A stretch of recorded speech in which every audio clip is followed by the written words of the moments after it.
الحمد لله رب العالمين الرحمن الرحيم مالك يوم الدين إياك نعبد وإياك نستعين اهدنا الصراط المستقيم صراط الذين أنعمت عليهم غير المغضوب عليهم ولا الضالين. لتجدن أشد الناس عداوة للذين آمنوا اليهود والذين أشركوا ولتجدن أقربهم مودة للذين آمنوا الذين قالوا إنا نصارى ذلك بأن منهم قسيسين ورهبانا وأنهم لا يستكبرون. وإذا سمعوا ما أنزل إلى الرسول ترى أعينهم تفيض من الدمع مما عرفوا من الحق يقولون ربنا آمنا فاكتبنا مع الشاهدين. وما لنا لا نؤمن بالله وما جاءنا من الحق ونطمع أن يدخلنا ربنا مع القوم الصالحين. فأثابهم الله بما قالوا جنات تجري من تحتها الأنهار خالدين فيها وذلك جزاء المحسنين. والذين كفروا وكذبوا بآياتنا أولئك أصحاب الجحيم. يا أيها الذين آمنوا لا تحرموا طيبات ما أحل الله لكم ولا تعتدوا إن الله لا يحب المعتدين. وكلوا مما رزقكم الله حلالا طيبا واتقوا الله الذي أنتم به مؤمنون. لا يؤاخذكم الله باللغو في أيمانكم ولكن يؤاخذكم بما عقدتم الأيمان فكفارته إطعام 10 مساكين من أوسط ما تطعمون أهليكم أو كسوتهم أو تحرير رقبة فمن لم يجد فصيام 3 أيام ذلك كفارة أيمانكم إذا حلفتم واحفظوا أيمانكم كذلك يبين الله لكم آياته لعلكم تشكرون. يا أيها الذين آمنوا إنما الخمر والميسر والأنصاب والأزلام رجس من عمل الشيطان فاجتنبوه لعلكم تفلحون. إنما يريد الشيطان أن يوقع بينكم العداوة والبغضاء في الخمر والميسر ويصدكم عن ذكر الله وعن الصلاة فهل أنتم منتهون. وأطيعوا الله وأطيعوا الرسول واحذروا فإن توليتم فاعلموا أنما على رسولنا البلاغ المبين. ليس على الذين آمنوا وعملوا الصالحات جناح فيما طعموا إذا ما اتقوا وآمنوا وعملوا الصالحات ثم اتقوا وآمنوا ثم اتقوا وأحسنوا والله يحب المحسنين. يا أيها الذين آمنوا ليبلونكم الله بشيء من الصيد تناله أيديكم ورماحكم ليعلم الله من يخافه بالغيب فمن اعتدى بعد ذلك فله عذاب أليم. يا أيها الذين آمنوا لا تقتلوا الصيد وأنتم حرم ومن قتله منكم متعمدا فجزاء مثل ما قتل من النعم يحكم به ذوى عدل منكم هديا هديا بالغ الكعبة أو كفارة طعام مساكين أو عدل ذلك صياما ليذوق وبال أمره. عفى الله عما سلف ومن عاد فينتقم الله منه، والله عزيز ذو انتقام. أحل لكم صيد البحر وطعامه متاعا لكم وللسيارة، وحرم عليكم صيد البر ما دمتم حرما، واتقوا الله الذي إليه تحشرون. جعل الله الكعبة البيت الحرام قياما للناس والشهر الحرام والهدي والقلائد، ذلك لتعلموا أن الله يعلم ما في السماوات وما في الأرض وأن الله بكل شيء عليم. اعلموا أن الله شديد العقاب وأن الله غفور رحيم. ما على الرسول إلا البلاغ، والله يعلم ما تبدون وما تكتمون. قل لا يستوي الخبيث والطيب ولو أعجبك كثرة الخبيث، فاتقوا الله يا أولي الألباب لعلكم تفلحون. يا أيها الذين آمنوا لا تسألوا عن أشياء إن تبد لكم تسؤكم، وإن تسألوا عنها حين ينزل القرآن تبد لكم عفى الله عنها، والله غفور حليم. قد سألها قوم من قبلكم ثم أصبحوا بها كافرين. ما جعل الله من بحيرة ولا سائبة ولا وصيلة ولا حام، ولكن الذين كفروا يفترون على الله الكذب وأكثرهم لا يعقلون. وإذا قيل لهم تعالوا إلى ما أنزل الله وإلى الرسول قالوا حسبنا ما وجدنا عليه آباءنا، أولو كان آباؤهم لا يعلمون شيئا ولا يهتدون. يا أيها الذين آمنوا عليكم أنفسكم لا يضركم من ضل إذا اهتديتم، إلى الله مرجعكم جميعا فينبئكم بما كنتم تعملون. يا أيها الذين آمنوا شهادة بينكم إذا حضر أحدكم الموت حين الوصية اثنان ذوى عدل منكم أو آخران من غيركم إن أنتم ضربتم في الأرض فأصابتكم مصيبة الموت تحبسونهما من بعد الصلاة فيقسمان بالله إن ارتبتم لا نشتري به ثمنا ولو كان ذا قربى ولا نكتم شهادة الله إنا إذا لمن الآثمين. فإن عثر على أنهما استحقا إثما فآخران يقومان مقامهما من الذين استحق عليهم الأوليان فيقسمان بالله لشهادتنا أحق من شهادتهما وما اعتدينا إنا إذا لمن الظالمين. ذلك أدنى أن يأتوا بالشهادة على وجهها أو يخافوا أن ترد أيمان بعد أيمانهم، واتقوا الله واسمعوا والله لا يهدي القوم الفاسقين. يوم يجمع الله الرسل فيقول ماذا أجبتم قالوا لا علم لنا إنك أنت علام الغيوب.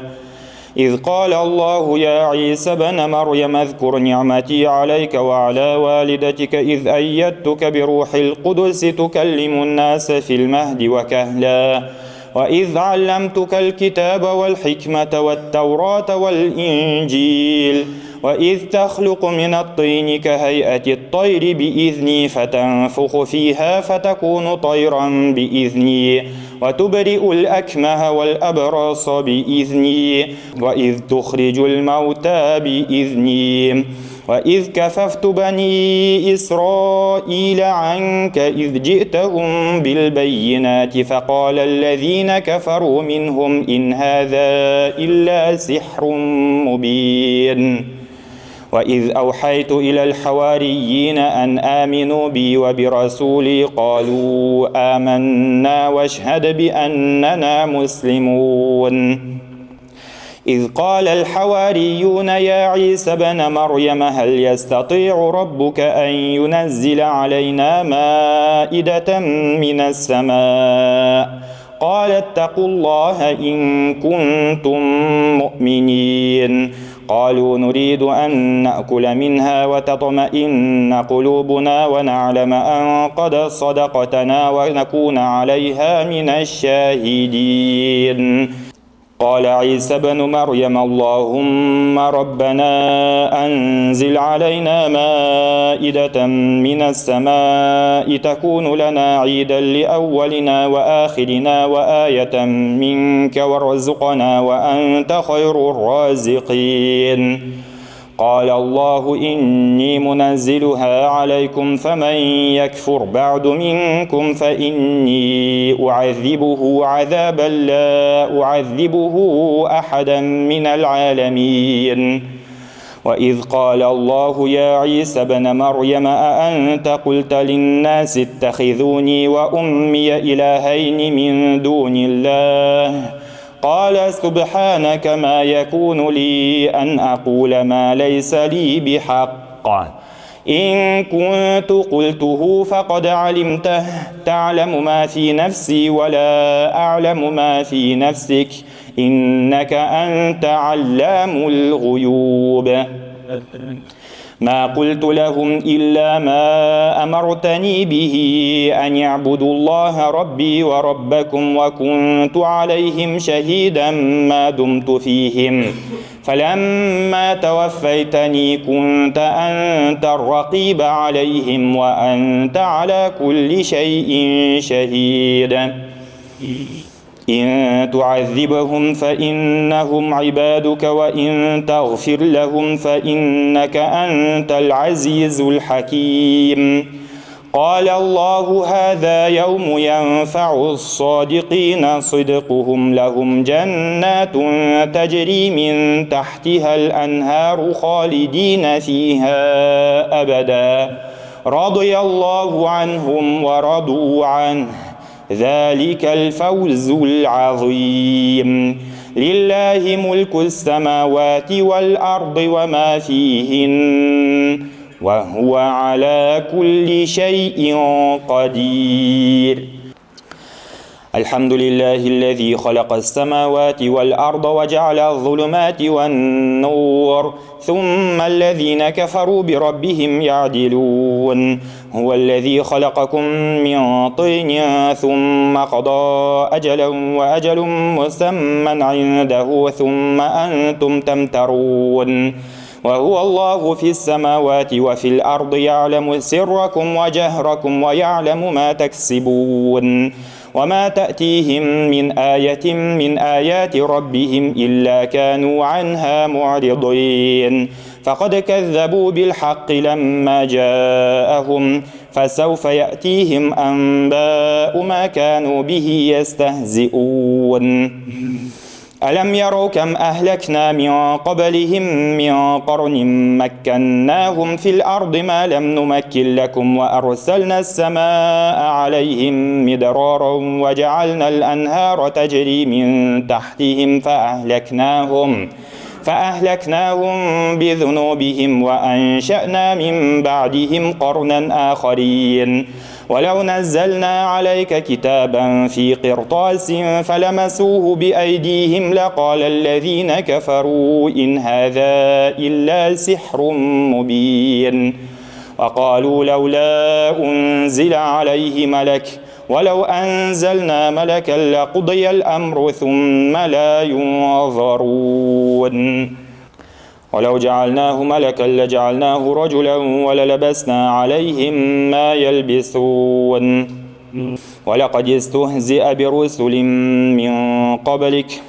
ولقد استهزئ برسل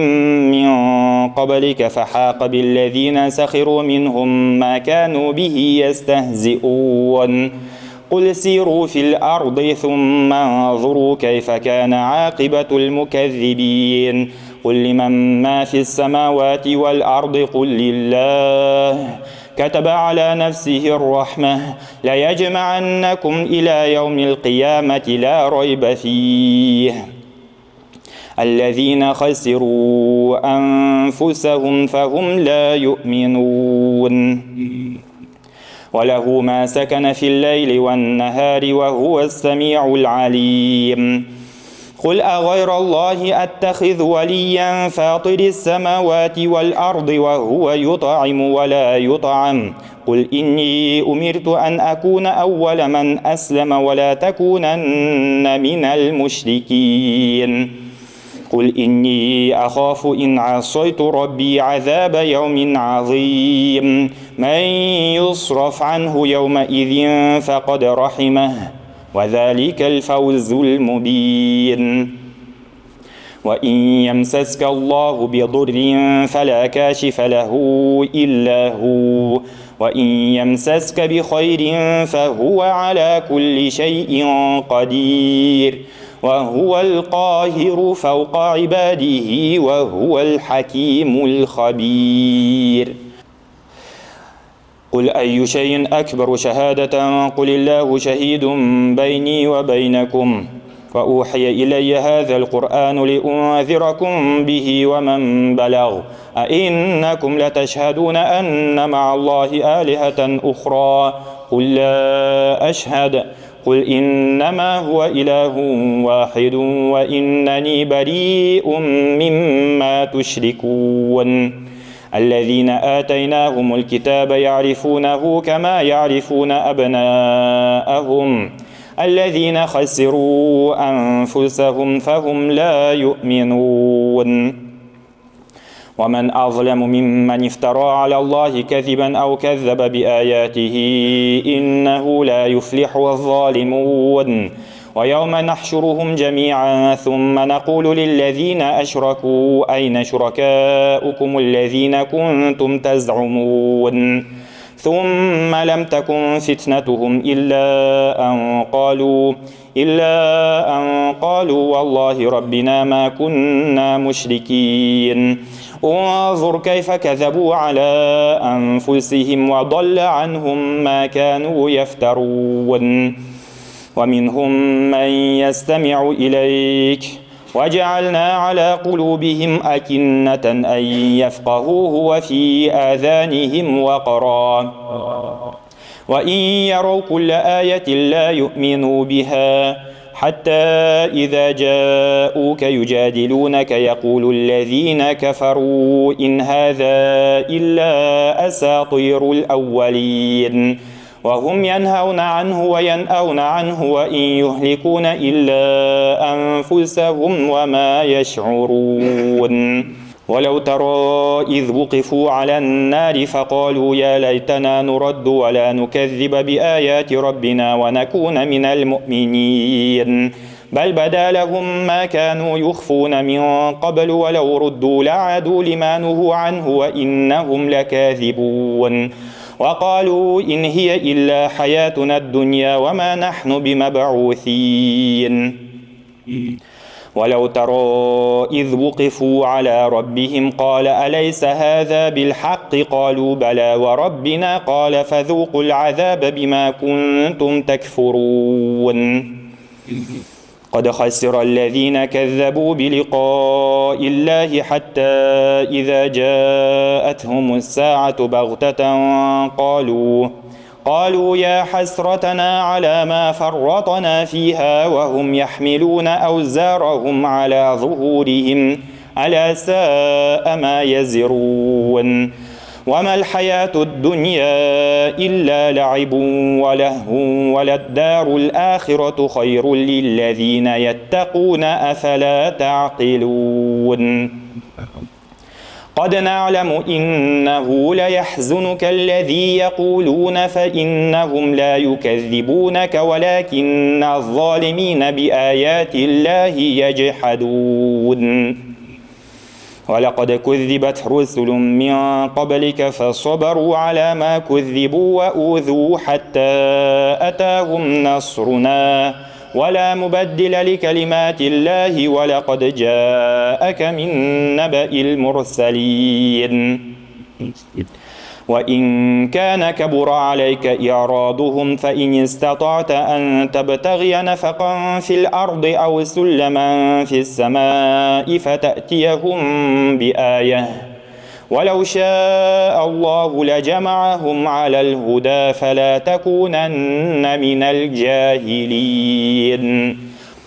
إنما يستجيب الذين يسمعون والموتى يبعثهم الله ثم إليه يرجعون وقالوا لولا نزل عليه آية من ربه قل إن الله قادر على أن ينزل آية ولكن أكثرهم لا يعلمون وما من دابة في الأرض ولا طائر يطير بجناحيه إلا أمم أمثالكم ما فرطنا في الكتاب من شيء ثم إلى ربهم يحشرون والذين كذبوا بآياتنا صم وبكم في الظلمات من يشاء الله يضلله ومن يشاء يجعله على صراط مستقيم قل أرأيتكم إن أتاكم عذاب الله أو أتتكم الساعة أغير الله تدعون إن كنتم صادقين بل إياه تدعون فيكشف ما تدعون إليه إن شاء وتنسون ما تشركون ولقد أرسلنا إلى أمم من قبلك فأخذناهم بالبأساء والضراء لعلهم يتضرعون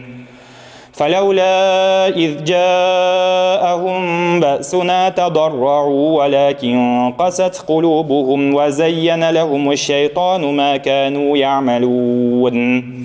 فلما نسوا ما ذكروا به فتحنا عليهم أبواب كل شيء حتى إذا فرحوا بما أوتوا أخذناهم بغتة فإذا هم مبلسون فقطع دابر القوم الذين ظلموا والحمد لله رب العالمين قل أرأيتم إن أخذ الله سمعكم وأبصاركم وختم على قلوبكم من إله غير الله يأتيكم به انظر كيف نصرف الآيات ثم هم يصدفون قل أرأيتكم إن أتاكم عذاب الله بغتة أو جهرة هل يهلك إلا القوم الظالمون وما نرسل المرسلين إلا مبشرين ومنذرين فمن آمن وأصلح فلا خوف عليهم ولا هم يحزنون والذين كذبوا بآياتنا يمسهم العذاب بما كانوا يفسقون قل لا أقول لكم عندي خزائن الله ولا أعلم الغيب ولا أقول لكم إني ملك إن أتبع إلا ما يوحى إلي قل هل يستوي الأعمى والبصير أفلا تتفكرون وأنذر به الذين يخافون أن يحشروا إلى ربهم ليس لهم من دونه ولي ولا شفيع لعلهم يتقون ولا تطرد الذين يدعون ربهم بالغداة والعشي يريدون وجهه ما عليك من حسابهم من شيء وما من حسابك عليهم من شيء فتطردهم فتكون من الظالمين وكذلك فتنا بعضهم ببعض ليقولوا أهؤلاء من الله عليهم من بيننا أليس الله بأعلم بالشاكرين وإذا جاءك الذين يؤمنون بآياتنا فقل سلام عليكم كتب ربكم على نفسه الرحمة أنه من عمل منكم سوءا بجهالة ثم تاب من بعده وأصلح فأنه غفور رحيم وكذلك نفصل الآيات ولتستبين سبيل المجرمين قل إني نهيت أن أعبد الذين تدعون من دون الله قل لا أتبع أهواءكم قد ضللت إذا وما أنا من المهتدين قل إني على بينة من ربي وكذبتم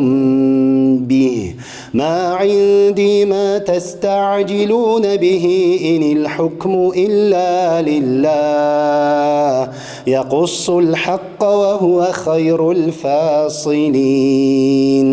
قل لو أن عندي ما تستعجلون به لقضي الأمر بيني وبينكم والله أعلم بالظالمين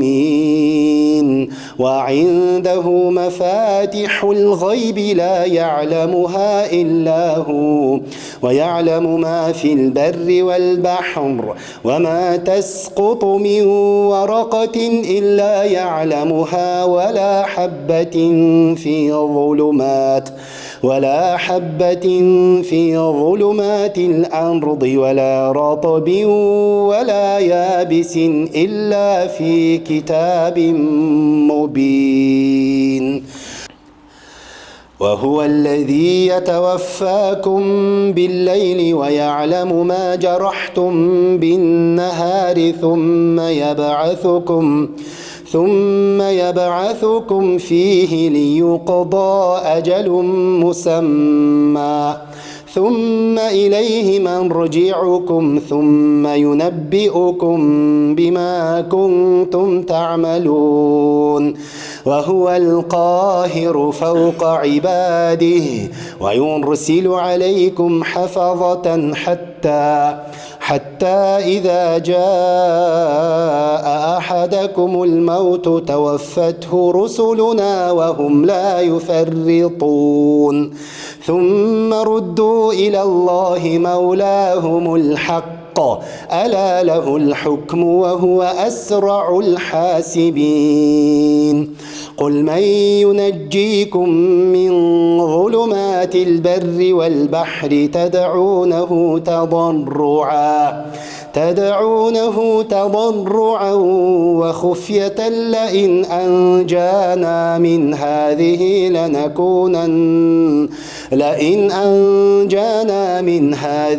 لنكونن من الشاكرين قل الله ينجيكم منها ومن كل كرب ثم أنتم تشركون قل هو القادر على أن يبعث عليكم عذابا من فوقكم أو من تحت أرجلكم أو يلبسكم شيعا ويذيق بعضكم بأس بعض انظر كيف نصرف الآيات لعلهم يفقهون وكذب به قومك وهو الحق قل لست عليكم بوكيل لكل نبأ مستقر وسوف تعلمون وإذا رأيت الذين يخوضون في آياتنا فأعرض عنهم حتى يخوضوا في حديث غيره وإما ينسينك الشيطان فلا تقعد بعد الذكرى مع القوم الظالمين وما على الذين يتقون من حسابهم من شيء ولكن ذكرى لعلهم يتقون وذر الذين اتخذوا دينهم لعبا ولهوا وغرتهم الحياة الدنيا وذكر به أن تبسل نفس بما كسبت ليس لها من دون الله ولي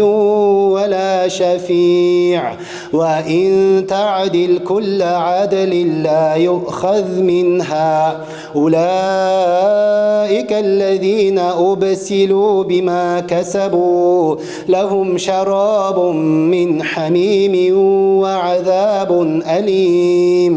وعذاب أليم بما كانوا يكفرون قل أندعو من دون الله ما لا ينفعنا ولا يضرنا ونرد على أعقابنا بعد إذ هدانا الله كالذي استهوته الشياطين في الأرض حيران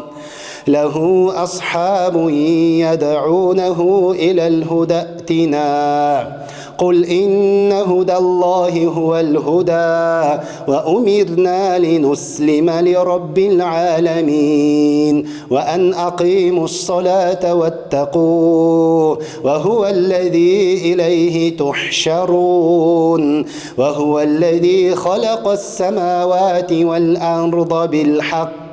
ويوم يقول كن فيكون قوله الحق وله الملك يوم ينفخ في الصور عالم الغيب والشهادة وهو الحكيم الخبير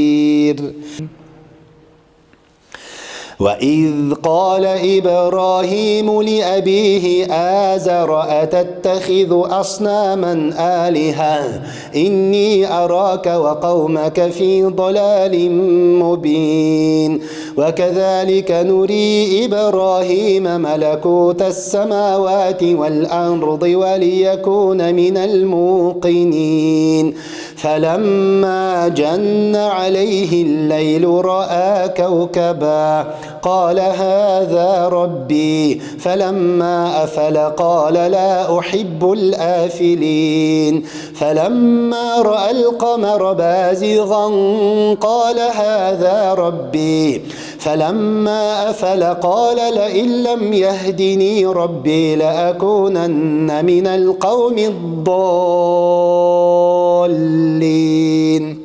فلما رأى الشمس بازغة قال هذا ربي هذا أكبر فلما أفلت قال يا قوم إني بريء مما تشركون إني وجهت وجهي للذي فطر السماوات والأرض حنيفا وما أنا من المشركين وحاجه قومه قال أتحاجوني في الله وقد هدان ولا أخاف ما تشركون به إلا أن يشاء ربي شيئا وسع ربي كل شيء علما أفلا تتذكرون وكيف أخاف ما أشركتم ولا تخافون أنكم أشركتم بالله ما لم ينزل به عليكم عليكم سلطانا فأي الفريقين أحق بالأمن إن كنتم تعلمون الذين آمنوا ولم يلبسوا إيمانهم بظلم أولئك لهم الأمن وهم مهتدون وتلك حجتنا آتيناها إبراهيم على قومه نرفع درجات من نشاء إن ربك حكيم عليم ووهبنا له إسحاق ويعقوب كلا هدينا ونوحا هدينا من قبل ومن ذريته داود وسليمان وأيوب ويوسف وموسى وهارون وكذلك نجزي المحسنين وزكريا ويحيى وعيسى وإلياس كل من الصالحين وإسماعيل واليسع ويونس ولوطا وكلا فضلنا على العالمين ومن آبائهم وذرياتهم وإخوانهم واجتبيناهم وهديناهم إلى صراط مستقيم ذلك هدى الله يهدي به من يشاء من عباده ولو أشركوا لحبط عنهم ما كانوا يعملون أولئك الذين آتيناهم الكتاب والحكم والنبوة فإن يكفر بها هؤلاء فقد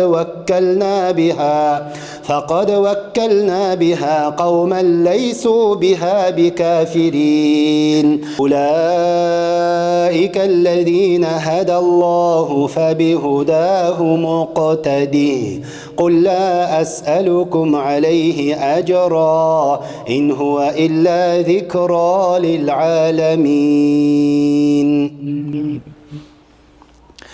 وما قدروا الله حق قدره إذ قالوا ما أنزل الله على بشر من شيء قل من أنزل الكتاب الذي جاء به موسى نورا وهدى للناس تجعلونه قراطيس تبدونها وتخفون كثيرا وعلمتم ما لم تعلموا أنتم ولا آباؤكم قل الله ثم ذرهم في خوضهم يلعبون وهذا كتاب أنزلناه مبارك مصدق الذي بين يديه ولتنذر أم القرى ومن حولها والذين يؤمنون بالآخرة يؤمنون به وهم على صلاتهم يحافظون ومن أظلم ممن افترى على الله كذبا أو قال أوحي إلي ولم يوح إليه شيء ومن قال سأنزل مثل ما أنزل الله ولو ترى إذ الظالمون في غمرات الموت والملائكة باسطوا أيديهم أخرجوا أنفسكم اليوم تجزون عذاب الهون بما كنتم تقولون على الله غير الحق وكنتم عن آياته تستكبرون ولقد جئتمونا فرادا كما خلقناكم أول مرة وتركتم ما خولناكم وراء ظهوركم وما نرى معكم شفعاءكم الذين زعمتم أنهم فيكم شركاء لقد تقطع بينكم وضل عنكم ما كنتم تزعمون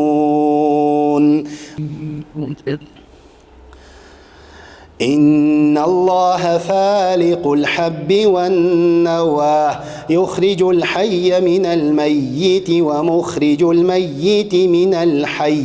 ذلكم الله فأنى تؤفكون فالق الإصباح وجعل الليل سكنا والشمس والقمر حسبانا ذلك تقدير العزيز العليم وهو الذي جعل لكم النجوم لتهتدوا بها في ظلمات البر والبحر قد فصلنا الآيات لقوم يعلمون وهو الذي أنشأكم من نفس واحدة فمستقر ومستودع قد فصلنا الآيات لقوم يفقهون وهو الذي أنزل من السماء ماء فأخرجنا به نبات كل شيء فأخرجنا منه خضرا نخرج منه حبا متراكبا ومن النخل من طلعها قنوان دانية وجنات من أعناب والزيتون والرمان مشتبها وغير متشابه انظروا إلى ثمره إذا أثمر وينعي إن في ذلكم لآيات لقوم يؤمنون وجعلوا لله شركاء الجن وخرقوا له بنين وبنات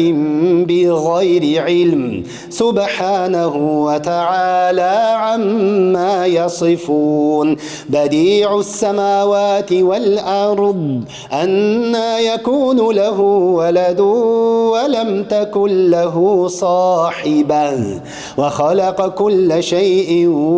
وهو بكل شيء عليم ذلكم الله ربكم لا إله إلا هو خالق كل شيء فاعبدوه وهو على كل شيء وكيل لا تدركه الأبصار وهو يدرك الأبصار وهو اللطيف الخبير قد جاءكم بصائر من ربكم فمن أبصر فلنفسه ومن عمي فعليها وما أنا عليكم بحفيظ وكذلك نصرف الآيات وليقولوا درست ولنبينه لقوم يعلمون اتبع ما أوحي إليك من ربك لا إله إلا هو وأعرض عن المشركين ولو شاء الله ما أشركوا وما جعلناك عليهم حفيظا وما أنت عليهم بوكيل ولا تسبوا الذين يدعون من دون الله فيسبوا الله عدوا بغير علم كذلك زينا لكل أمة عملهم ثم إلى ربهم مرجعهم فينبئهم بما كانوا يعملون وأقسموا بالله جهد أيمانهم لئن جاءهم جاءتهم آية ليؤمنن بها قل إنما الآيات عند الله وما يشعركم أنها إذا جاءت لا يؤمنون ونقلب أفئدتهم وأبصارهم كما لم يؤمنوا به أول مرة ونذرهم في طغيانهم يعمهون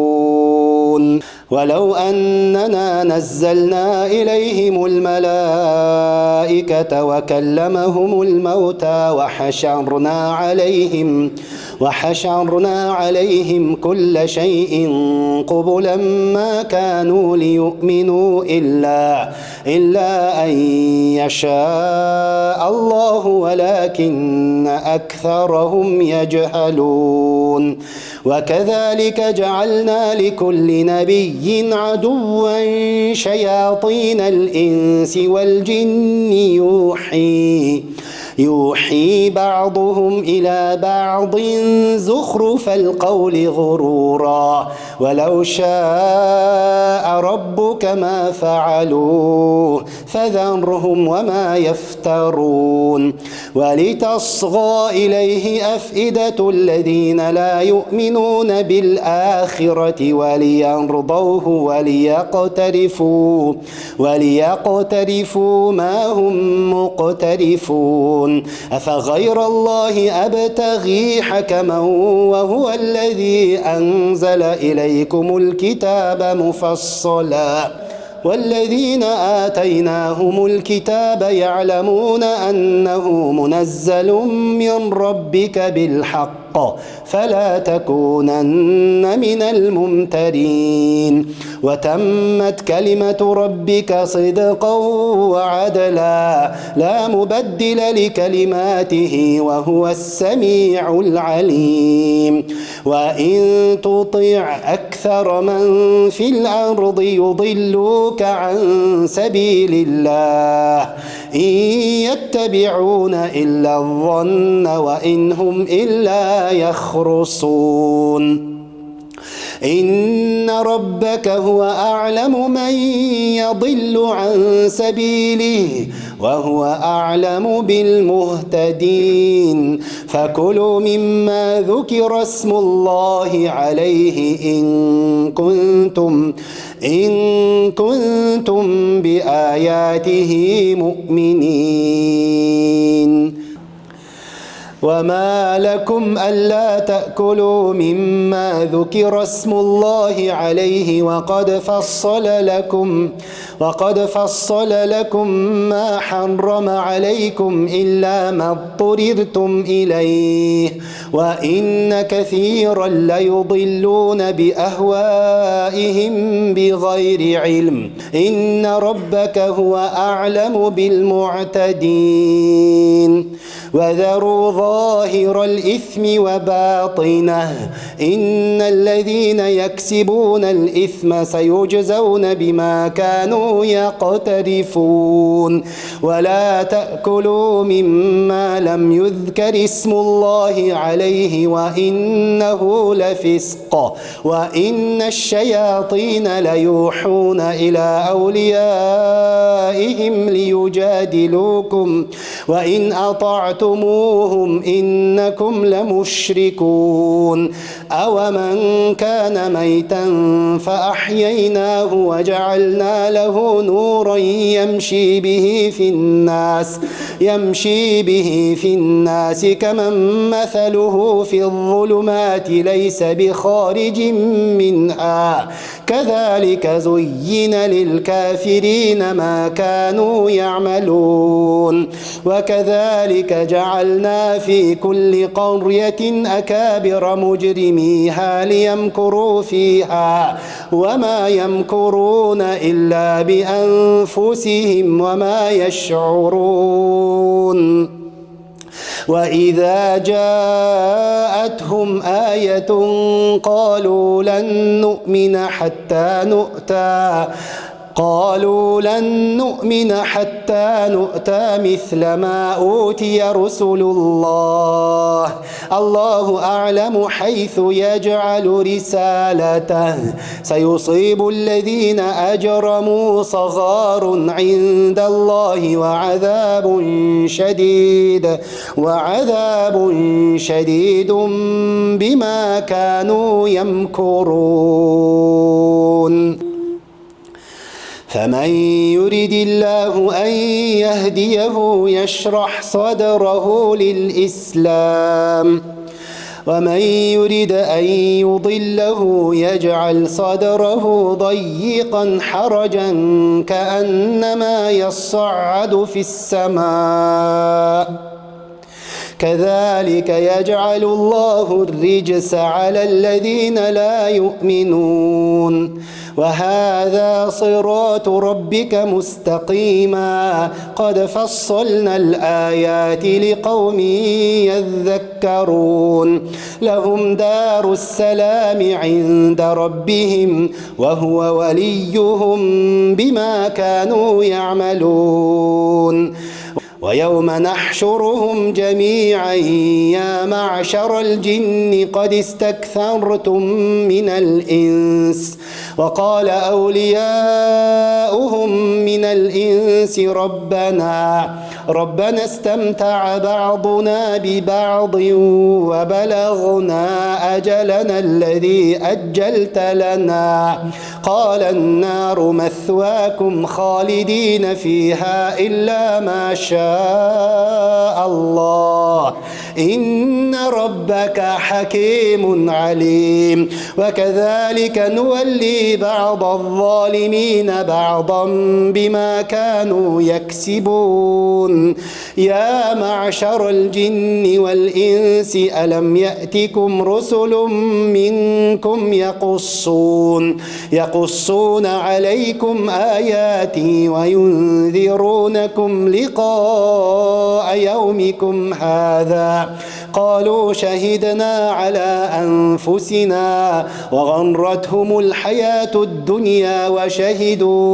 وشهدوا على أنفسهم أنهم كانوا كافرين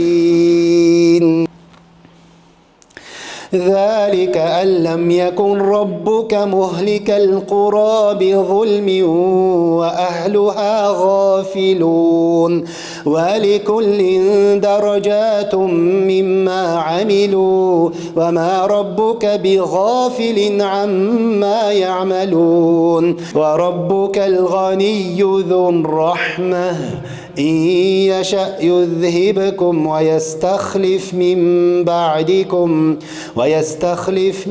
بعدكم ما يشاء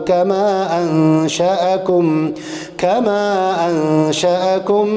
من ذرية قوم آخرين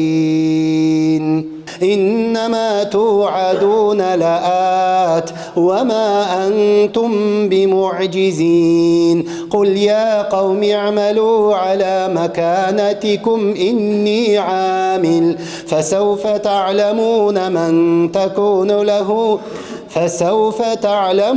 من تكون له عاقبة الدار إنه لا يفلح الظالمون وجعلوا لله مما ذرأ من الحرث والأنعام نصيبا